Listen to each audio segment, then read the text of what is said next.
Hello po, magandang araw. Hapon na naman kaya pinapasok namin itong mga kambing dito sa loob ng kanilang kulungan. Maliit na yung kulungan nila kaya tinatali namin yung ibang kambing na nangaaway. Yan si Uno, pinanganak nung January 1. Yan, nakapatong na siya sa nanay niya, yan yung nanay niya. Kamot siya ng kamot, kaya nung tinignan namin kanina may kuto pala. So, kailangan na siyang paliguan pag maganda ang araw, pag maaraw. Pag hindi kasi mapatay yung mga kuto niya, magkaka-anemic yan for sure. Hindi pa naman kasi pwedeng bigyan ng ivermectin kasi bata pa siya. Ang bait din ng nanay, no? Hinahayaan niya yung anak niya na nakapatong sa kanya. Ganyan sila sa hapon, pag busog na sila, hindi sila maingay, hindi sila nagme-me-me. Pag umaga yan, pag di pinakawalan agad sa umaga, ang ingay-ingay nila.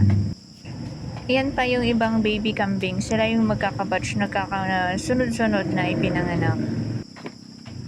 Busog na yung mga yan kaya tahimik sila. Kumakain na rin kasi sila ng damo at saka dumedede pa sila sa kanilang nanay.